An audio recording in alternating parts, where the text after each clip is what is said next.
Our next question is from Kevin Peterson. Sorry. My question is to Shashi Tharoor. Happy Onam first. Oh, thank you. You too. You mentioned about Britain. Mentioned that Britain left India in a worse off condition than had it been without Britain. You also mentioned about reparation from Britain. What about the skills in engineering and manufacturing India acquired, the administrative and democratic processes it inherited, the infrastructure left behind, and most of all, the rapid education of the Indian people, of which you are an excellent example? Surely, no one can price these intangible values that were gained during the British rule in India and propel the country to its present position as one of the leading countries in the world. Finally, one more question. I'm doing a Geoffrey Robertson here. In your opinion, where would India be today if the British did not step into India?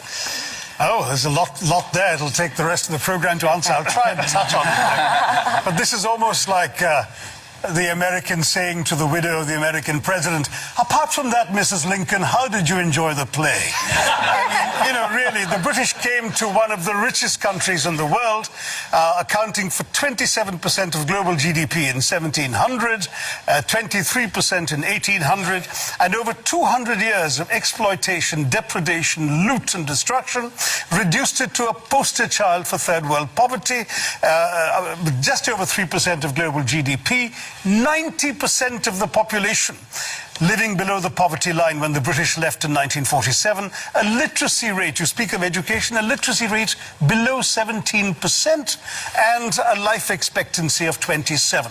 The growth rate of British India from 1900 to 1947 was 0.001%. That's what they were doing while draining the country of taxes and resources. Education, my gosh, the British, the last thing they wanted to do was invest in educating Indians. Will Durant, the American historian traveling in India as late as 1930, pointed out that the entire expenditure of the British on education in India, from the nursery level to the highest universities, was less than half the high school budget of the state of New York. All the Indian institutes of technology, the engineering achievements you're talking about, were established after independence by the government of India. There is simply no comparison between the accomplishments of India rising from the ashes the British left us in and what was done in 200 years. I've given many figures. Just take one example, the textile industry, because India was a huge exporter of For 2,000 years, it was the world's leading exporter. What happened?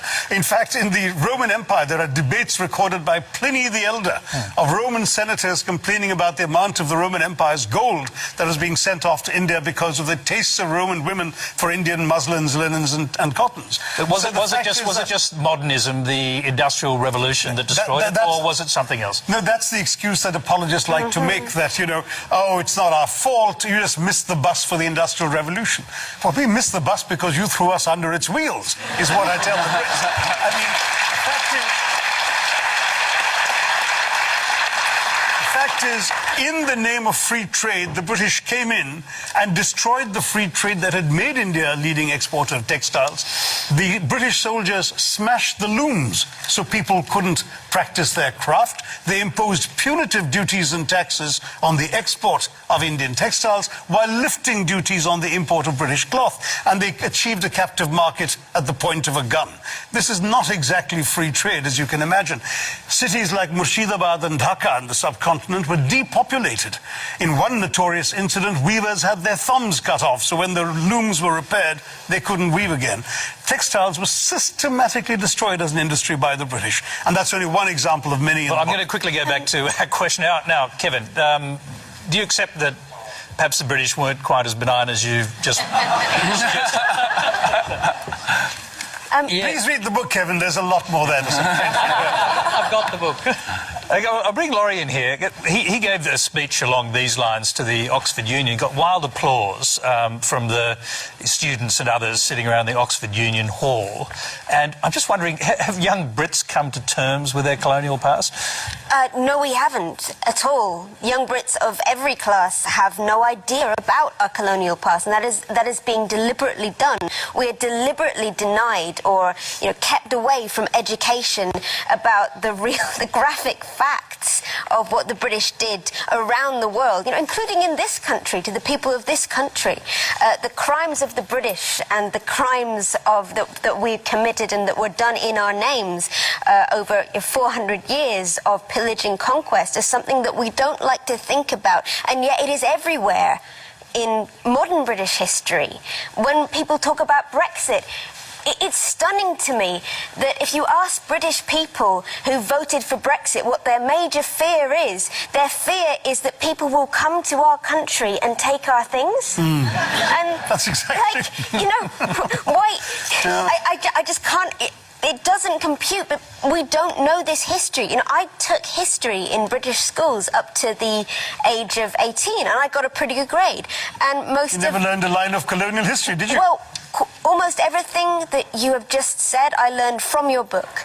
I'm just going to throw quickly back to Shashi because, one of the great heroes of the Second World War, in fact, of the 20th century, Winston Churchill, you've basically accused him in your book of complicity in a famine that killed 4 million Bengalis. Rightly so. 4.3. I mean, Churchill personally took the decisions that actually not only plunged Bengal into starvation, but had the British actually purchase grain that the Bengalis could barely afford to buy in order to ship it to Europe, not to aid the war effort as his defenders claim, but to boost the buffer stocks in the event of a future possible invasion of Greece and Yugoslavia. People started dying, and Churchill said, well, it's all their fault anyway for breeding like rabbits. Said, I hate the Indians, they're a beastly people with a beastly religion. Australian ships were docking in Calcutta port and were ordered by Churchill and his odious paymaster General Lord Chervil not to disembark their wheat, but to sail on to Europe, where their wheat might be used in some future reserve stock. On top of that, when conscience-stricken British officials... Yes, I was going to say, did Churchill know people were dying? Yes, conscience-stricken British officials are constantly sending memoranda to the Prime Minister personally, because it was his decision, saying that people were dying literally on the streets, and all Churchill could bring himself to do was write peevishly on the side of the file, why hasn't Gandhi died yet? Wow. And this is the man the British want us to hail as an apostle of freedom and democracy, when he has as much blood on his hands as some of the worst genocidal dictators of the 20th century. Well, thank you.